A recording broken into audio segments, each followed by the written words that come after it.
Seja muito bem-vindo, seja muito bem-vinda a mais um episódio do Cerizcast. Nosso episódio aqui hoje, a gente vai tratar nesse nosso podcast oficial do Cerizes sobre o tema pejotização, um dos temas que a gente tem como mais relevantes aqui para o empresário, não é, em relação aos seus colaboradores. E para a gente trocar essa ideia aqui hoje, eu estou aqui com o host João. Olá pessoal, é um prazer estar aqui com vocês mais uma vez. Nós estamos aqui com os nossos convidados também, mais do que especiais, os nossos sócios à frente da área trabalhista do Cerize, Laísa. Olá, pessoal. Um prazer estar aqui com vocês também. E também o Elson. Fala pessoal, eu agradeço o convite, é um prazer estar falando sobre esse tema tão importante e espero que seja bem esclarecedor. Grande prazer ter vocês aqui com a gente, pessoal. Então, para a gente já começar esse episódio fazendo uma contextualização aqui para o nosso ouvinte, não é? Começando do básico para depois a gente entrar nos meandros aí, nas questões um pouco mais complexas. Então, para a gente estar todo mundo na mesma página, Laís, explica para a gente um pouquinho melhor o que é esse termo, então, pejotização, que a gente costuma usar. Então, a pejotização, basicamente, ela é uma contratação de um profissional por meio de uma pessoa jurídica para que ele preste serviços para determinada empresa, né? Então, através dessa relação, ele emite notas fiscais e, geralmente, esse contratado, ele é o próprio fundador dessa empresa. A pejotização, ele é um tema, assim, por mais que esse conceito seja muito simples, ele é muito abrangente e, assim, a gente vai discutir bastante sobre os reflexos dessa pejotização aqui, mas a princípio de conceito, ele realmente, numa visão mais geral, é esse mesmo. Só para exemplificar, para ficar mais claro, né, para quem não tem muito contato com essa matéria, por exemplo, eu quero fazer a contratação de serviços de vigilância. Só que na pejotização, ao invés de você contratar a empresa em si que fornece esse tipo de mão de obra, você contrata esse profissional diretamente, o próprio vigia, enquanto pessoa jurídica. Então, de conceito... pessoa que prestaria aquele serviço, né? Não é necessariamente uma empresa que já era consolidada naquele ramo. Posso dizer talvez que essa seja a diferença entre a terceirização e a pejotização? Exatamente, porque a terceirização ela é uma intermediação de mão de obra, né? Você fornece essa prestação de serviços para a empresa e essa é a diferença com a pejotização em si. Se o Elson quiser complementar um pouquinho. A terceirização e a pejotização estão um pouco relacionadas, porque quando você contrata um PJ, você está terceirizando uma atividade da sua empresa. Mas a terceirização típica, geralmente não há pessoalidade.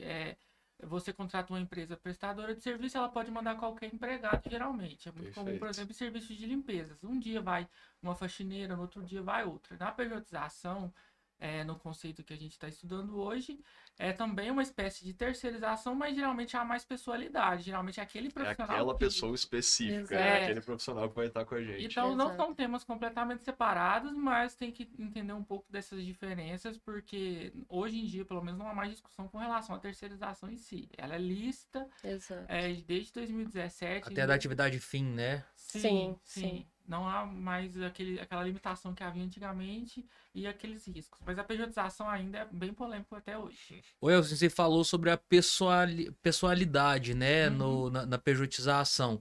Eu vejo assim que esse é um dos riscos que a pejotização traz. Mas fala um pouquinho melhor pra gente assim sobre os riscos, mas também os benefícios, porque a gente sabe que nem tudo é feito de risco e pra gente ter uma empresa, a gente tem que ter um apetitezinho, pelo menos, a algum risco. Então fala um pouquinho melhor pra gente assim sobre essas questões de riscos, os benefícios também dessa pejotização. Perfeito. Os dois principais benefícios da pejotização que eu posso listar aqui hoje é principalmente a redução de encargos para as empresas, né? A partir do momento que você deixa de ter um empregado e passa a ter um prestador de serviço por meio de pessoa jurídica, a empresa vai ter uma redução de cargos, ela vai negociar com esse prestador de serviço uma determinada contraprestação e que não vai gerar aqueles reflexos típicos no direito do trabalho. Não precisa se preocupar com a FGTS, não vai ter que se preocupar com relação à jornada de trabalho, horas extras, 13º salário, férias remunerada, entre outras consequências, até mesmo na esfera tributária tem alterações. Isso possibilita aumentar a margem de lucro da empresa ou oferecer uma contraprestação maior para atrair profissionais mais qualificados. O segundo benefício seria uma maior flexibilidade na negociação. Como esse prestador de serviço não está sujeito a CLT, as partes têm mais de liberdade de negociar como a tarefa vai ser executada, período, prazos, não tem que estar preocupado com questões de jornada de trabalho, por exemplo. Então, o custo é um pouco menor e a flexibilidade é maior. E isso é o que as empresas buscam hoje em dia. Agora, contra, o que eu posso listar de contra? Primeiro, como a gente está num cenário ainda de muita insegurança jurídica, não só no direito do trabalho, né? Todo o nosso judiciário hoje enfrenta discussões nesse sentido de insegurança jurídica. Então, as empresas acabam que vai ter que assumir certo risco, porque apesar de a gente estar num cenário de mudança e apesar de ter decisões validando essa pejotização, ainda não é um cenário concreto, como já é, por exemplo, com a terceirização. Então, quando a empresa escolhe pejotizar, é claro que o grau de risco vai variar da forma que as condições foram feitas, mas ela vai ter que assumir certo risco. Isso para algumas empresas não é problema, mas para outras pode ser. E um segundo risco é que às vezes a empresa que opta pela pejotização, ela na verdade ela não quer um prestador de serviço, ela quer um empregado, porque o PJ tem um grau de subordinação, ou pelo menos deveria ter um grau de subordinação menor. Ele também tem uma liberdade maior, a flexibilidade que eu mencionei como benefício é também para o contratado. Então a empresa tem que estar ciente que algumas regras não vão poder se aplicar a ele, algumas determinações não vão poder se aplicar a ele. Então é por isso que a empresa tem que entender realmente se é o que ela precisa naquele momento. Até mesmo porque a partir do momento que ele desvirtua essa relação conforme ela deveria ser, a economia que ele busca, que seria um ponto positivo, ele passa a se tornar negativo, porque ele vai, além de ter os custos decorrentes dessa própria prestação de serviços, vai chegar lá na Justiça do Trabalho e o valor vai ser muito maior com a condenação de vínculo de emprego, as verbas, né, decorrentes desses pedidos.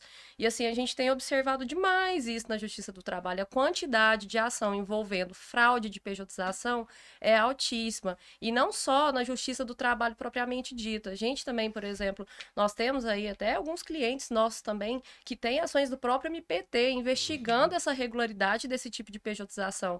Porque é igual o Elson falou, de fato, a verdade é que no fundo, a maior parte das empresas, elas buscam essa pejotização, mas na prática elas querem um empregado. E não é assim que as coisas funcionam. Exatamente. Então, assim, para a gente tentar colocar isso na cabeça do cliente, explicar esses riscos, é complicado. A gente tem essa dificuldade, porque assim, a verdade é que o cliente ele sempre pensa, não vai acontecer comigo, até que gera a primeira ação que gera um efeito cascata. Pode ser o contrato mais bem amarrado do mundo, né? Isso que eu acho muito legal, que vocês falam muito no dia a dia ali no escritório que eu vejo, né? Você pode ter o contrato mais amarrado do mundo, mas a realidade fática é o que vai ditar o tom dessa configuração ou não do vínculo, né? Exatamente, porque na Justiça do Trabalho a gente tem aquele princípio da primazia da realidade. Então, o que acontece? O dia a dia, ele prevalece sobre a forma. Você pode falar que, eu sou PJ, assinei o contrato de prestação de serviços, mas se na prática isso não acontecer, você não é PJ.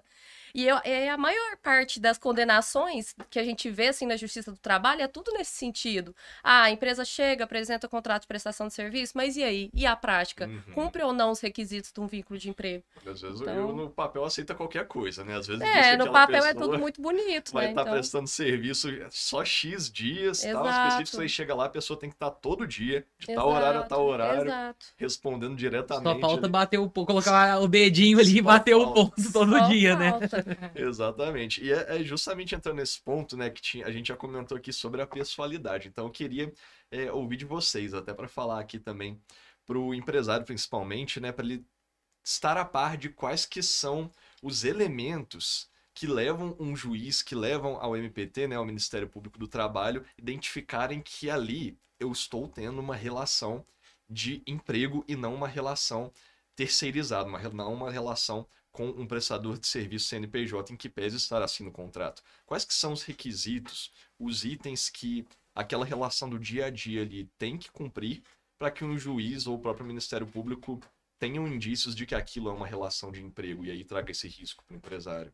Aqui nós temos alguns requisitos e antes da gente adentrar em cada um deles, é importante a gente deixar bem claro que para a configuração realmente de uma fraude de pejotização, né, de um vínculo de emprego, esses requisitos eles devem ser atendidos simultaneamente. Então não basta só a pessoalidade, não basta só a subordinação, não basta só a habitualidade para a configuração dessa fraude. Então, assim, o primeiro deles, né, vamos aí, você falou da pessoalidade, o Elson já comentou um pouquinho aqui também. A pessoalidade é que aquela pessoa necessariamente precisa prestar o serviço para aquela empresa. Ele não pode indicar um preposto para representá-lo, não pode ser qualquer pessoa para fazer aquele serviço, tem que ser ele de qualquer forma. Então, nesse ponto, aí a gente já vê aí, como que eu posso dizer... que remete a uma relação de emprego. Porque você vai contratar um empregado, você não vai aceitar ele indicar outra pessoa para prestar serviço lá. Exatamente. Tem que ser exatamente ele. E da mesma forma, acontece com essa situação da pejotização. Quando os empresários eles firmam esses contratos de prestação de serviços com esses PJs, na prática eles exigem que os próprios, né, forneçam a mão de obra deles em si Vai e aceitar uma não pessoa, entre aspas, indique outras estranha pessoas ali, para né? prestar serviço. A questão da habitualidade. A habitualidade é um ponto que é muito importante, porque a gente tem na relação de emprego uma continuidade na prestação de serviço, certo? Você é um funcionário que vai trabalhar lá, vamos supor, de segunda a sexta, segunda a sábado. Então você tem uma continuidade ali naquela relação, daquela prestação de serviços. E não é diferente, né, com a pessoa jurídica. O que acontece nesses casos? Muito se fala assim, mas a habitualidade necessariamente ele tem que prestar serviço todos os dias? Não, não necessariamente todos os dias. A habitualidade ela se apresenta de várias formas. Você pode prestar serviços aí uma semana sim, uma semana não, 3 vezes na semana. Que a depender da quantidade do tempo, isso vai gerar sim uma habitualidade. Então, esse é um outro ponto que é um requisito do vínculo de emprego, certo? O terceiro ponto, e até digo um dos principais, principalmente assim que a gente tem observado na jurisprudência, é a questão da subordinação. O que o Elson falou é um ponto muito importante, porque se você está contratando um PJ, teoricamente, você está contratando uma empresa que vai prestar serviços e que você não tem uma ingerência sobre ela. Ou seja, esse prestador ele tem que ter uma autonomia maior. Ele tem que organizar o próprio horário de trabalho. Hoje eu vou prestar serviços, amanhã, se eu entender que não é pertinente, eu não vou. O que interessa é eu entregar o produto. Eu não tenho que justificar o porquê que eu estou faltando, eu não tenho que apresentar um atestado. Eu quero tirar a folga hoje, preciso justificar? Não. A empresa ela pode me advertir, pode aplicar uma advertência, uma suspensão? Não pode. Ele tem essa autonomia para gerenciar. Mas assim, é claro que essa parte aí da subordinação, envolvendo aí um contrato PJ, a gente sabe que até mesmo por questões contratuais, tem uma certa... Não digo uma subordinação propriamente dita, mas tem algumas condições, direcionador, né? umas condições contratuais que limitam, às vezes, um pouco essas atividades, né? Até mesmo pelas próprias necessidades da atividade da empresa contratante, enfim, do serviço em si contratado. Então, assim, essa subordinação, ela é muito importante. E é um dos principais pontos que gera esse reconhecimento, né, de um vínculo de emprego, né, de uma fraude dessa pejotização. Esse é um... Desculpa te Pode interromper, Laísa, mas esse é um ponto de dúvida que eu tenho, assim. Você falou justamente que o tipo de serviço a ser desempenhado, ele vai influenciar muito na caracterização da subordinação. Então, essa seria uma diferença, por exemplo, daqueles cargos de gestão ou posições de gestão que passam por essa pejotização e outros funcionários de base ali da empresa que às vezes prestam serviços mais administrativos do dia a dia da organização. E assim, uma dúvida assim, também que eu tenho decorrente disso. A subordinação, às vezes, do empregado administrativo, às vezes ele é empregado CLT, mas a subordinação dele tá ligada, às vezes, ao gerente, que ele é PJ. Como que fica essa relação de subordinação quando a gente tá dentro desse poder de decisão do PJ como gerente ali da empresa? Então, na verdade, essa questão da subordinação é a seguinte, por exemplo, vamos pegar um cargo aqui mais baixo, igual eu falei inicialmente, um vigia. Você vai contratar um PJ vigia. A gente sabe que a prestação de serviço dele ali já é aquela, como assim, ela é pré-estabelecida. Ele não vai ter autonomia para prestar serviço para aquela empresa. Ele vai seguir exatamente o roteiro dela. Exatamente. Então, na maior parte desses casos, não tem como a gente demonstrar uma ausência de insubordinação. Como que o vigia vai falar assim, empresa, eu não quero trabalhar 12 por 36. Não tem como, né? Eu não posso seguir essa escala, entendeu? Então é nesse ponto que esbarra na subordinação. Agora você está falando dessa questão do gerente, do empregado ser subordinado ao gerente. Aí isso depende muito da situação. Entendi. Porque a gente precisa entender um pouco do contexto da prestação de serviço desse próprio gerente, porque o fato de ter pessoas abaixo dele na empresa não necessariamente vai remeter à ideia do vínculo, porque às vezes eles contratam de fato profissionais mais qualificados para prestarem serviços como PJ, mas aí realmente tem que analisar caso a caso. Aí se o Elson quiser complementar um pouquinho. Essa questão do grau de especialização do profissional é um conceito muito interessante, porque geralmente quanto maior a especialidade daquela atividade, mais fácil é pejotizar. Então, você pega um cargo, por exemplo, um cargo que tem quase toda empresa tem, auxiliar de serviços gerais. É um cargo em que ele não tem quase nenhuma especialidade. Então, você, quando insere esse profissional dentro da empresa, ele vai ter que seguir. A forma de prestação de serviço dele é predeterminada pela empresa. Ele não vai ter como executar uma atividade porque não tem especialidade. Ele vai fazer conforme a demanda interna da empresa. O que tiver que fazer, a empresa vai passar as orientações e ele executa a atividade. Exato. Diferente, por exemplo, quando acontece com profissionais de altíssima especialidade.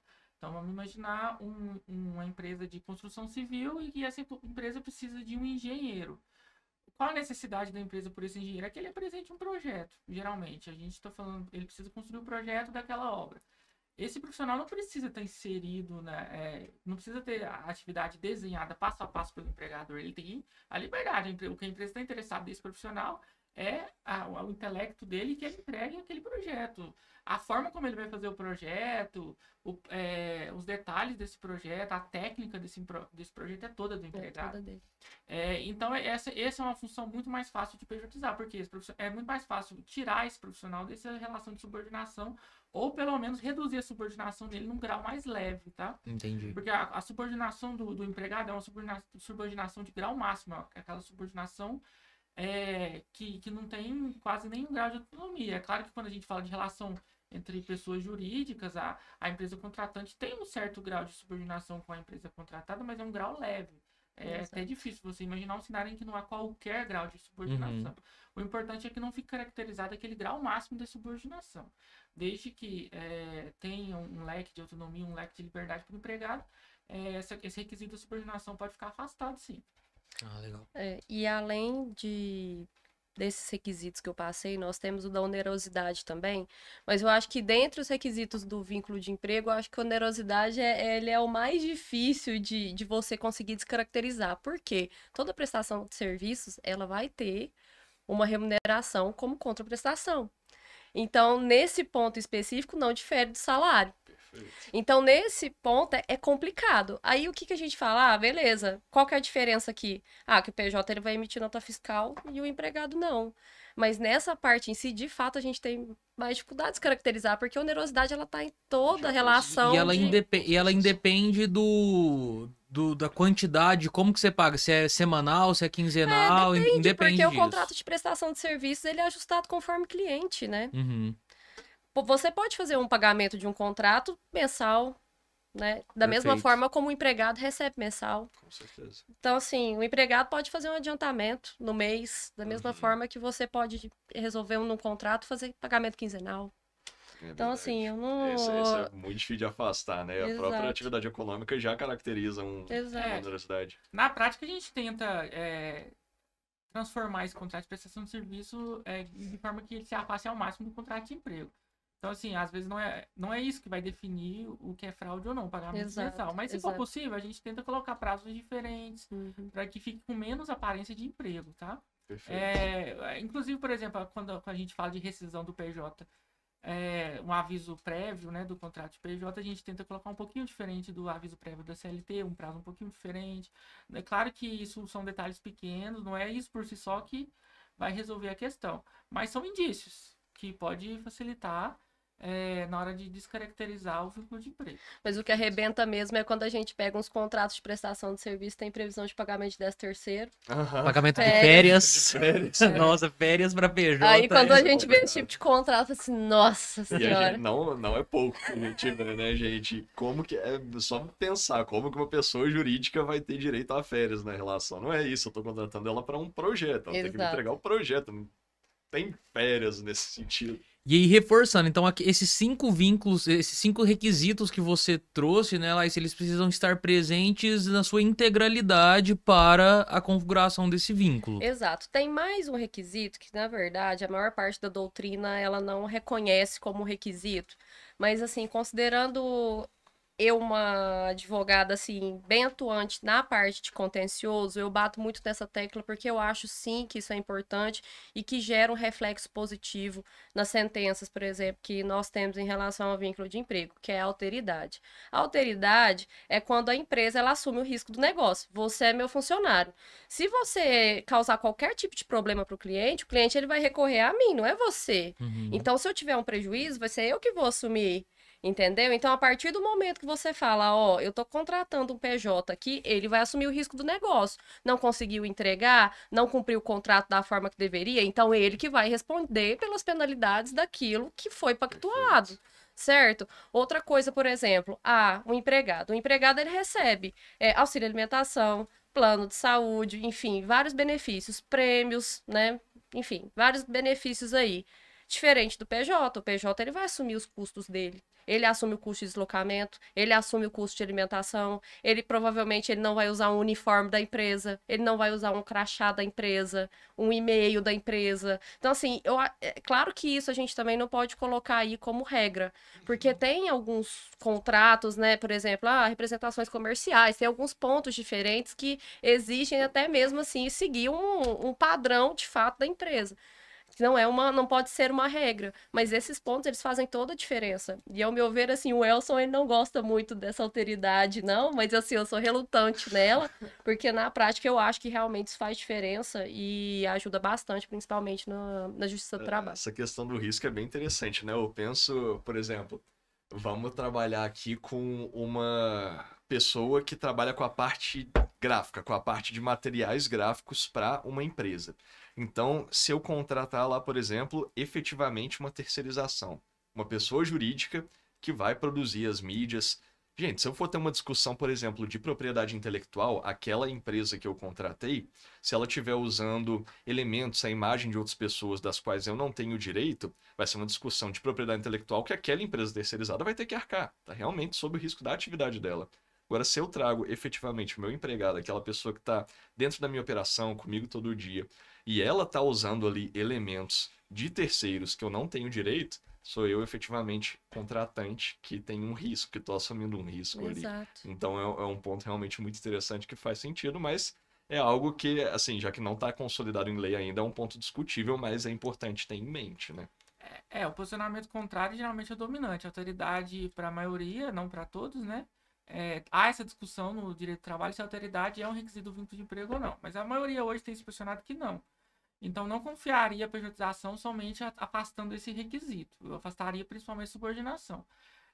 Se eventualmente, por exemplo, ficar caracterizada a subordinação, mas a empresa contratante transferiu o risco do negócio para a contratada, o juiz não vai deixar de reconhecer o vínculo de emprego na sua grande maioria e ainda vai condenar a contratante a ressarcir o contratado pelos riscos que ele transferiu.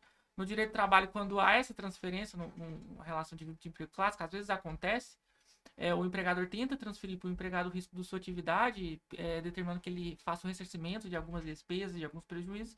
O juiz, ele geralmente condena as empresas a ressarcir os empregados. Esses descontos são considerados ilícitos, mas a posição majoritária hoje é que a autoridade não é um requisito do vínculo de emprego, é uma característica própria do negócio, e não do vínculo de emprego. Não basta tentar afastar só ele para eu tentar afastar minha responsabilidade nessa configuração. Ele é um elemento a mais. Se eu afastei ele também me ajuda a configurar essa terceirização de forma lícita. Até mesmo porque entra naquela questão que eu passei, né? Os requisitos são simultâneos. Então não basta o preenchimento de um deles. Então... Mas é uma discussão interessante a depender do caso concreto. Você pode invocar esse tipo de argumentação na defesa.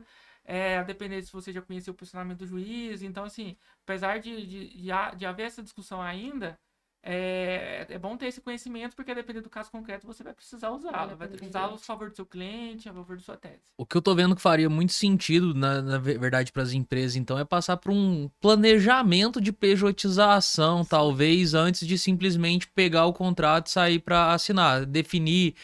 Conseguir definir internamente quais são os cargos que eles fariam essa pejotização e quais que eles seguiriam com CLT, como é que seria a distribuição de ônus desses PJs, o que seria de fato construído ali para eles ou não. Como que vocês veem esse planejamento de pejotização dentro das empresas? Eu acho que quando a empresa vai decidir pejotizar, ela realmente tem que passar por um especialista. Por quê? Primeiro ela tem que entender o que ela quer de fato. Muitas empresas querem pejotizar só pelos benefícios, mas eles não consideram os contras que eu mencionei, né? Então, quando a empresa nos busca para ajudar eles a optar pela pejotização ou pelo vínculo de emprego, a primeira coisa que tem que entender é a necessidade da empresa. Você realmente quer um PJ? Você vai ter esses benefícios, mas você vai ter esses contras aqui também. Se a empresa está disposta a abraçar essas desvantagens de ter um PJ, aí a gente passa a analisar os riscos, como ela vai ser feita e como tem que ser no dia a dia, porque mais importante do que ter o contrato é que o tratamento diário seja coerente.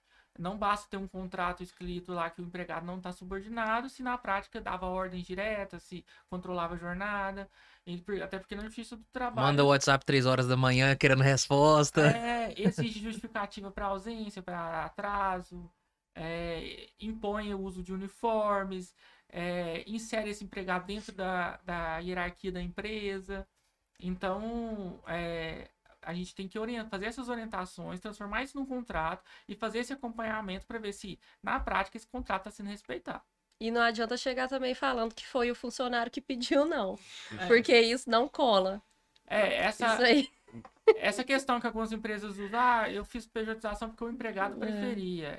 Na Justiça do Trabalho, essa argumentação não tem... Por mais que muitas vezes seja verdade, né? Porque eu mesmo já tive, que pese eu não atuar à frente da área de direito do trabalho, eu já vi muitas vezes, inclusive em casos familiares também, de pessoas que estavam vinculadas ali à empresa vir pedir a pejotização por questão de, às vezes, quer receber a remuneração integral, ao invés de receber as verbas acessórias ali, né? E acaba que, na verdade, a empresa está assumindo o risco de aquela se tornar a remuneração principal e ainda ter que pagar as verbas acessórias em cima dessa nova remuneração. Exatamente. E mais grave ainda, geralmente acontece com muita frequência que o empregado pede para não ter a CTPS registrada para fazer a pejotização, porque ele está recebendo algum benefício social. E isso, além de não afastar o vínculo de emprego, isso é uma fraude em que o empregador acaba sendo cúmplice. Por exemplo, seguro-desemprego, para não ter nenhum registro de que aquela pessoa está trabalhando, ou às vezes Bolsa Família. Financiamento de imóvel. Ou seja, o empregador ele precisa fazer buscas e uma due diligence praticamente ali sobre o empregado para entender a situação dele, para saber se poderia ou não pejotizar, seria isso? Exato, se for com essa finalidade, sim. Geralmente acontece que o empregado geralmente baixa a hierarquia, né? Ele chega na empresa, a empresa gosta dele, ele fala, não quero que assine minha carteira de trabalho porque eu estou recebendo seguro-desemprego e não quero parar. Ou eu estou recebendo Bolsa Família e isso vai fazer eu perder o Bolsa Família, por exemplo. Situações desse sentido. E o empregador, às vezes, na ingenuidade, aceita. Querendo mais ajudar, né? Mas ele não sabe que quando ele aceita, ele está sendo cúmplice num crime de fraude, está previsto como estelionato no Código Penal, né? Agravado ainda porque a vítima é o erário.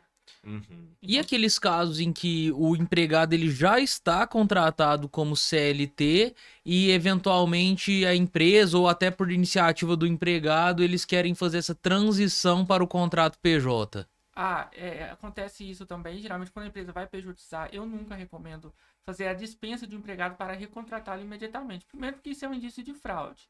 Tá? E segundo que a própria lei de terceirização veda essa possibilidade, tem que aguardar um prazo no mínimo de 18 meses, que a gente chama de desoitena, porque quando houve a validação da terceirização, o temor era que as empresas demitissem todos os empregados e forçassem eles a abrir pessoa jurídica para contratá-los como terceirizados. Então, se impôs na legislação da terceirização esse prazo de 18 meses para evitar esse tipo de fraude. Então, não existe essa possibilidade. Você quer pejotizar, quer trocar uma função dentro da sua empresa de CLT para PJ, você vai ter que demitir o empregado, mas aí você vai ter que pejotizar com outra pessoa, não pode ser o mesmo empregado. E dentro desse contexto é importante trazer aquele contexto do reconhecimento de grupo econômico dentro do direito trabalhista também, né? Porque às vezes não é um grupo econômico legalizado e aí a pessoa fala, vou demitir o CLT desse CNPJ e vou contratá-lo como PJ no outro CNPJ aqui achando que vai fugir dessa dezoitena, né? Exatamente. Na CLT, o artigo 9º fala que qualquer ato que tenha como objetivo, na verdade, de simular, fraudar a legislação trabalhista, ele é considerado nulo. Então, se você demitir um CLT de um CNPJ e contrata ele como PJ de outra empresa do grupo, é claramente uma fraude. Se for comprovada, vai ter o reconhecimento do vínculo de emprego. Legal. Pessoal, e sobre esses temas, a própria Laísa trouxe que ela é a que pega no contencioso de fato. Não é muito a minha praia, confesso, mas indo assim para a parte de discussões jurisprudenciais, o Elson também comentou que tem muitos assuntos que estão ainda indefinidos, né, que constantemente voltam à discussão. O que vocês destacariam hoje, discussões ou ali no TST ou dentro do STF, que impacta diretamente sobre esse processo de pejotização das empresas? Então, principalmente no último ano, o Supremo Tribunal Federal tem invalidado a pejotização. Isso tem acontecido por meio de reclamações constitucionais. Qual é o fundamento que o STF vem utilizando? Que já é pacificado que a terceirização é lista em todas as atividades e que, portanto, não existe apenas a relação típica de emprego. Então, o STF vem reconhecendo que, além da relação de emprego, existem outras formas de relação de trabalho, inclusive pejotização e até o que a gente chama de uberização, né? Que são os trabalhadores por aplicativo. Então, por meio dessa fundamentação, o STF vem invalidando e tem inúmeras decisões, principalmente do último ano, nesse sentido. A questão é que é um tema que o STF e a Justiça do Trabalho em si, como um todo, está em conflito, tá? O TST não tem um posicionamento tão flexível assim. Geralmente, na Justiça do Trabalho ainda há o reconhecimento de vínculo de emprego. O que está acontecendo é que os advogados das empresas estão ingressando com essa reclamação constitucional no STF, usando como fundamento a decisão de repercussão geral sobre terceirização. Ou seja, a partir do momento em que a Supremo Tribunal Federal declarou a validade da terceirização, a empresa que decidiu terceirizar para outra pessoa por meio da pejotização, né, essa relação deveria ser considerada lícita. E qual é a fundamentação que eles têm trazido nessas peças recursais? Que primeiro teria que se invalidar esse tipo de contrato na justiça comum, não na Justiça do Trabalho, que a Justiça do Trabalho não teria essa competência para invalidar um contrato entre pessoas jurídicas. Então, acaba que a Justiça do Trabalho também está tentando sobreviver. Afinal, se a Justiça do Trabalho perde essa competência de anular uma fraude por meio de contrato entre pessoas jurídicas, e a Justiça comum que está fazendo essa invalidade, uma justiça que geralmente não tem essa especialidade na matéria, os juízes geralmente não conhecem direito do trabalho, os juízes estaduais. Então a Justiça do Trabalho e o STF estão com esse conflito. A Justiça do Trabalho numa tentativa de sobrevivência também, né? Porque vai perder muito da sua competência, mas há esse conflito ainda. Então, o que a gente tem explicado para os clientes é o seguinte: a pejotização, hoje em dia, ela vem sendo considerada válida pelo STF, mas a gente ainda tem que ter muito cuidado com a Justiça do Trabalho, tá? Não é uma questão que é pacificada hoje, e é por isso que ela ainda representa um certo grau de risco. Então a gente sempre orienta a ter muito cuidado na forma que a pejotização vai ser feita, porque a gente tenta afastar ainda o vínculo de emprego para respeitar o posicionamento da Justiça do Trabalho, mas também a gente usa os posicionamentos do STF como argumentação. O que resta agora para a gente esperar até esse posicionamento se consolidar, mas a gente ainda está num cenário de insegurança jurídica, então a empresa tem que ter consciência que ela vai assumir um certo grau de risco. É claro que se o risco é alto, se é médio, se é baixo, vai depender do caso concreto, mas não é uma decisão que é pacificada hoje. Então tem que ter muito cuidado na forma que vai fazer essa pejotização. Fato é que, assim, quer ter garantia, faça correto. Legal. E Agora, optou por assumir o risco, então se tiver um reflexo lá na frente, aí não tem como. Que seja um risco consciente, pelo menos. Que seja um risco consciente, algumas medidas podem reduzir esse risco e podem compensar. Então, a depender do caso concreto, geralmente é muito importante buscar apoio jurídico especializado para dizer, ó, o risco aqui é alto, não compensa, você vai pagar a conta lá na frente. Mas o risco aqui tá, apesar de existir, ele é um pouco menor, então pode compensar. Essa análise tem que ser feita conforme o caso concreto e sempre é importante levar essa questão para um especialista no assunto, porque senão a conta pode ficar cara na Com frente. certeza. Legal.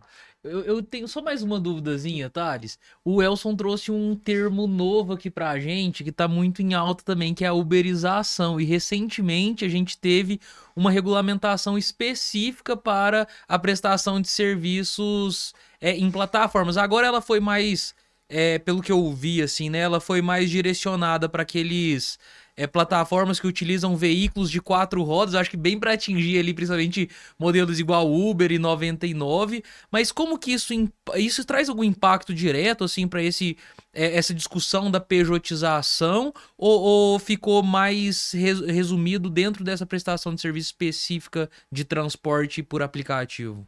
A uberização é uma discussão muito parecida com a pejotização. Ela é uma questão que se iniciou em 2017 com a reforma trabalhista, a questão da flexibilização dos direitos trabalhistas, tá? E o fato de poder existir outras relações de trabalho além da de emprego, tá? E a questão do Uber é muito interessante, porque a discussão se realmente há subordinação do motorista de Uber ao aplicativo ou de outros aplicativos, né, ou não. E essa demanda social estava gerando muita discussão, estava inundando a justiça do trabalho de ações, e essa regulamentação que teve recentemente foi uma saída que o governo teve de tentar acalmar os dois lados. Foi quase que um meio termo ali. Entendi. Mas a questão favorece a gente porque reconhece que hoje há uma flexibilização realmente das formas de trabalho e não apenas aquela típica que havia antigamente, que era de emprego. Antigamente era muito difícil sair da relação de emprego. Hoje em dia, a uberização é um fundamento que a gente pode usar, que é possível ter outras formas de trabalho além da de emprego.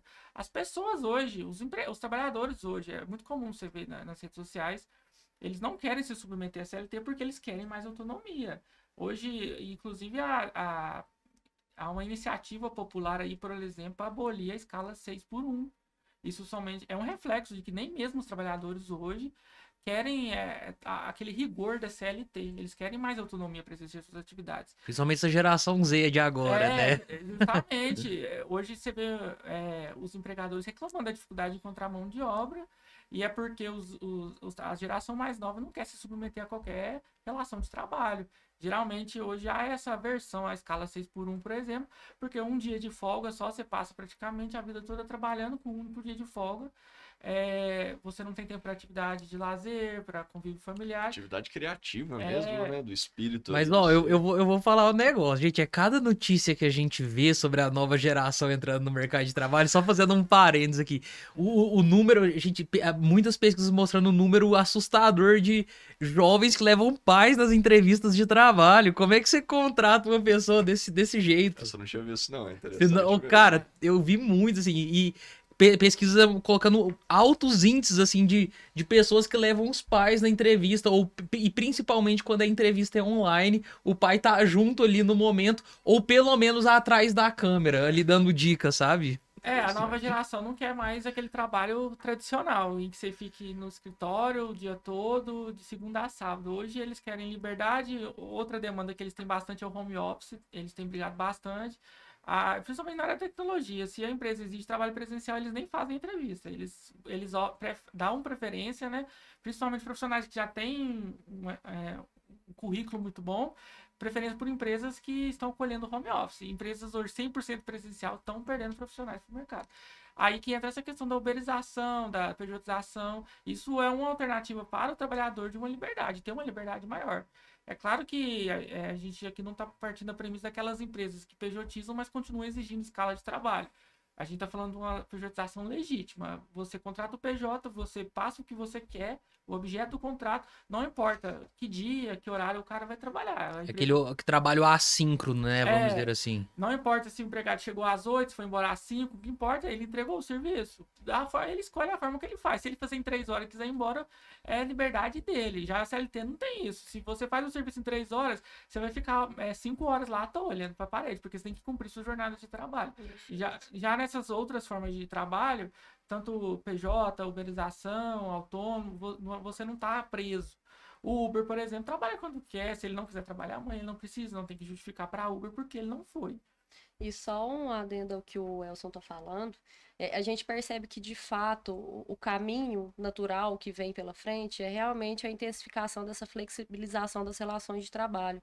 E eu não falo só da visão da empresa, só da visão do empregado, até mesmo com a participação dos sindicatos. Hoje a gente teve recentemente aí o tema 1046, né, que fala sobre a prevalência das normas coletivas sobre a legislação, né, para aqueles direitos não assegurados constitucionalmente. E cada vez mais, de fato, o caminho é abrir margem para a interpretação da CLT, sempre para flexibilizar direitos, independente do viés. Eu acho que o caminho agora é a flexibilização. 100%. E eu acho que eu quero ver, sinceramente, eu quero ver muito até que ponto que vai chegar essa flexibilização. Porque cada vez mais, eu falo assim, não só por conta das empresas e tudo, mas até mesmo você vai flexibilizando o direito, vai abrindo mão, aí eu quero, lá na frente, você fica pensando assim, na visão do empregado, qual o direito que ele vai ter lá na frente?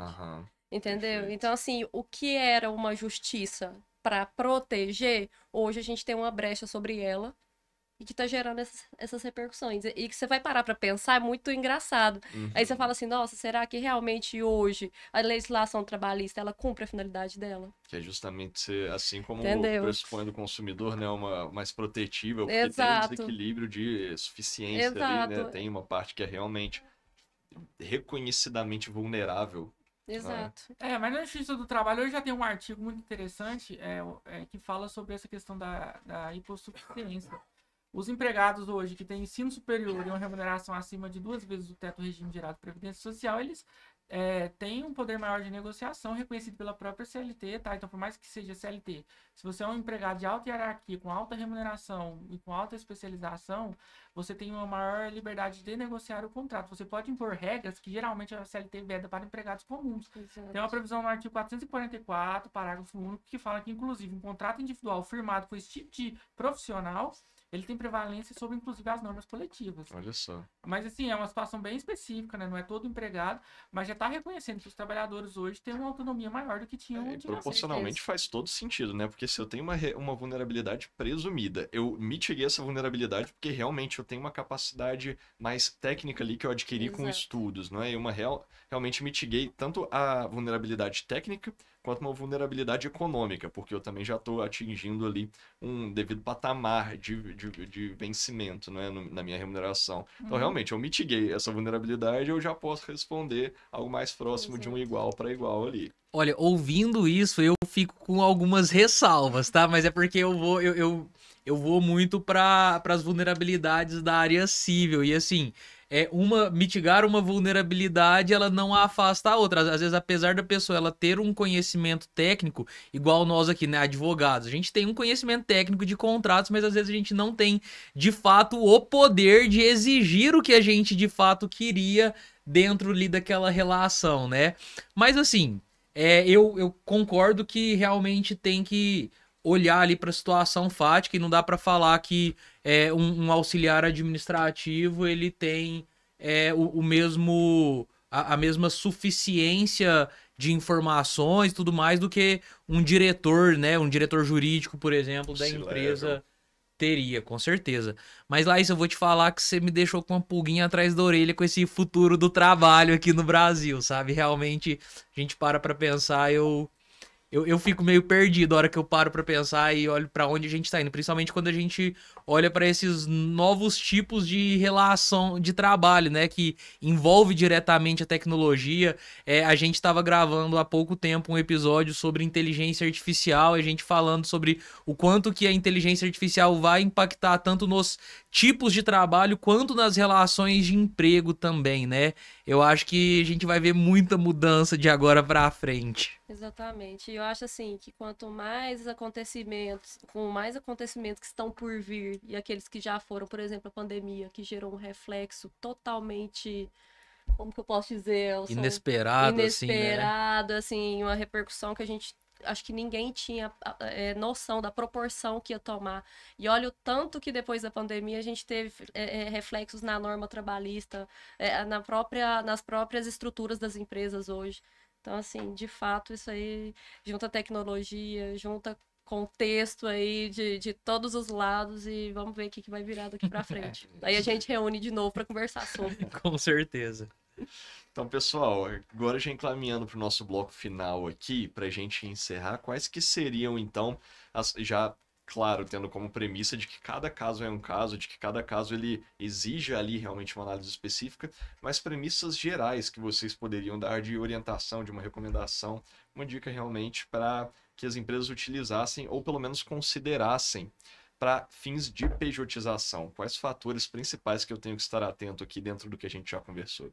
Como eu mencionei antes, por mais que o STF venha validando a pejotização, eu não faria isso de qualquer forma. Então, eu tenho interesse em pejotizar. Primeiro, busque conselho jurídico de um especialista nesse assunto. Aí esse profissional primeiro vai te orientar se realmente é a sua necessidade. Você tem que estabelecer sua necessidade. É realmente o que eu preciso ou é só o que eu quero? Eu quero só as vantagens ou estou disposto a ter as desvantagens? Segundo ponto, eu estou disposto a abraçar um certo grau de risco e qual o risco? E terceiro ponto, passei pelas duas primeiras perguntas. Como eu vou fazer o contrato e como eu vou ter o tratamento com esse profissional de forma que eu não aumente esse risco. Então, precisa primeiro passar por essa discussão, tá? Mas tem que ter ciência que eu optei pela pejotização, você não vai poder recontratar um empregado pelos próximos 18 meses. Então, você vai ter que trocar a pessoa. Tá? Tem que ter isso em mente. Às vezes algumas empresas têm profissionais empregados que elas gostam muito, mas querem transformar ele em PJ. Essa possibilidade não existe, a não ser que você aguarde 18 meses. Então eu não faria. Você tem que estar preparado para trocar o profissional. Mas a forma como ela vai fazer, você aceitou abraçar as vantagens e desvantagens da pejotização, aceitou abraçar um certo grau de risco em razão do cenário de segurança jurídica e buscou um profissional para orientar como essa pejotização deve ser feita, para que não represente risco grande, um risco considerável, aí a empresa está apta a fazer esse tipo de contratação. Aí a gente elabora um contrato juntamente com a área civil, né? Faz as orientações da trabalhista sobre o que evitar, quais expressões utilizar, como a forma de tratamento, no dia a dia como eu trato, que tipo de subordinação, que grau de subordinação esse prestador de serviço pode estar. E depois a gente encaminha esse contrato para a área civil passar orientações sobre a relação jurídica entre duas empresas, tá? As consequências. Mas aí é uma relação civil comum já. Aí eu reitero e ratifico tudo que o Elson falou aqui. Se toda empresa soubesse a importância do trabalho preventivo, eu acho que a gente teria um cenário aí no contencioso com a quantidade muito menor de ações. Porque até mesmo assim, a gente acompanha de perto a rotina, enfim, a gente vê a conta, ela é muito clara. A empresa que investe no preventivo, ela tem menos contencioso e vice-versa. Então, assim, às vezes é igual o Elson falou, é muito melhor você ter um investimento agora, procurar um profissional para você seguir o processo da forma correta, porque o desembolso ele vai acontecer, ou agora ou lá na frente. Então, que você esteja preparado para isso. É mais caro. A questão é que lá na frente é muito mais caro, e aí as empresas não estão preparadas para suportar esse custo. Porque não fez essa contingência Exato, antes, que não fez o estudo exatamente. devido. Aí no final os reflexos são muito maiores. Então, de fato, reitero e ratifico mesmo tudo que o Elson falou. Assim. Essa é a experiência que a gente tem no escritório. As empresas que mais buscam consultivo preventivo Exato. é as que têm menos ações judiciais. E o contrário também. A gente tem empresas que têm muitas ações judiciais e quase nunca buscam orientação preventiva. Então, essa é uma questão muito importante que se aplica também à pejotização. Perfeito, pessoal. Então, pessoal, para a gente encerrar aqui de vez, a gente tem um bloco que a gente gosta de sugerir conteúdos, né? Então, a gente falou aqui de algumas dicas práticas, de orientações. Então, agora a gente quer deixar um espacinho aberto para que cada um de nós aqui sugira um conteúdo que possa ou não ter a ver com o tema do episódio. Então, talvez uma leitura, talvez algum documentário, algo que tenha a ver com o nosso tema de hoje, ou não, algo que te inspirou, algo que você viu, uma série, uma música que possa de qualquer forma agregar para o nosso ouvinte. Então eu deixo esse espaço aberto aqui para que cada um possa trazer uma sugestão. Perfeito. Eu acho que, primeiramente, sobre esse tema, eu acho que é importante entender o que é uma relação de emprego e quais são os requisitos. Isso a gente faz estudando a doutrina, né? Hoje, os dois doutrinadores mais utilizados aqui no Direito do Trabalho é Maurício Godinho Delgado, né, e Ivônia Bonfim. Ambos têm livros muito bons que vão explicar muito bem o que é uma relação de emprego. Agora, para entender como que está esse cenário de pejotização, é uma questão muito recente, eu sempre recomendo dar lida em algumas decisões do Supremo Tribunal Federal. A gente pode até deixar algum link de algumas ao final, para que façam essa leitura e entendam os fundamentos que o STF vem trazendo nessas decisões e confrontar com o que a gente sabe sobre o vínculo de emprego. E fazendo essa leitura, entender o que é cada um e quais as consequências, fica muito claro. Separar o que é um prestador de serviço e um empregado. Se você entende e consegue internalizar os conceitos de ambos, você vai saber que na prática como diferenciá-los e reduzir esse risco. Perfeito. E até assim, engraçado na trabalhista, é complicado você falar assim, ó, vou te indicar X fonte. Porque é o que o Elson falou, a trabalhista é um conjunto de fatores, principalmente porque a jurisprudência, às vezes, ela se opõe muito à doutrina. Então, é o que ele falou, realmente buscar ler livros desses autores mais renomados e que, assim, bem atuantes. A Avólia, por exemplo, é muito atuante, a gente gosta bastante, inclusive, utiliza muito dessa doutrina que nos ajuda bastante, tanto com consultoria quanto no contencioso e jurisprudência, gente. Trabalhista, a jurisprudência faz toda a diferença. Realmente não tem uma fonte específica, é a junção de tudo que você puder fazer. Exato. Tem várias lives de juízes, de advogados renomados que você pode participar, enfim. São várias fontes. É buscar o conhecimento sempre. Não tem como. Legal, pessoal. Ótimas dicas. Aqui eu vou deixar aqui, é um pouco jurídica, mas não tanto voltada para o direito do trabalho. E puxar uma sardinha para todos nós aqui. Eu queria deixar a dica do livro Controvérsias e Soluções Jurídicas, que inclusive tá aqui conosco hoje, né? Tá ali atrás da Laísa, apareceu ali nas gravações pro pessoal.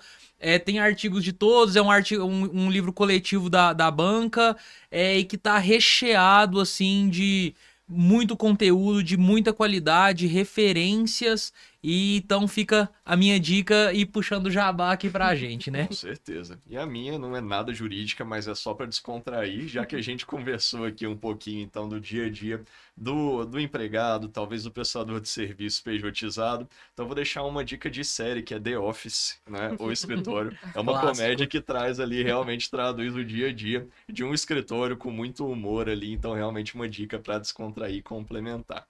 Então, pessoal, para a gente encaminhar para a conclusão aqui, eu agradeço muito a presença de todos vocês, agradeço o nosso ouvinte que está acompanhando a gente até o final aqui, meu co-host aqui, João, e os nossos convidados mais que especiais, Elson e Laís. É um grande prazer ter vocês aqui com a gente hoje. Obrigado, pessoal. É um prazer recebê-los aqui. Espero que possamos ter mais. Vamos esperar um pouquinho, falar sobre o futuro, o presente do relação de trabalho lá no futuro, né? Foi uma conversa sensacional. Espero que possamos ter outras vezes. A gente agradece o convite e espera que a gente tenha aí contribuído pelo menos um pouco com esse tema. Isso, foi uma aula. Uma pós-graduação quase de direito de trabalho que a gente sai daqui, né, João? Com certeza. Pessoal, foi um prazer estar discutindo esse tema aqui com vocês hoje. É claro que a gente fez de forma bem resumida, mas se tiver qualquer dúvida, quiser discutir qualquer ponto em específico, tá? Pode buscar a gente, vai ser um prazer tirar a dúvida de vocês, tá? Ótimo. Com certeza, pessoal. Muito bom, a gente agradece novamente, então, a todos. Com esse fechamento, nosso muito obrigado.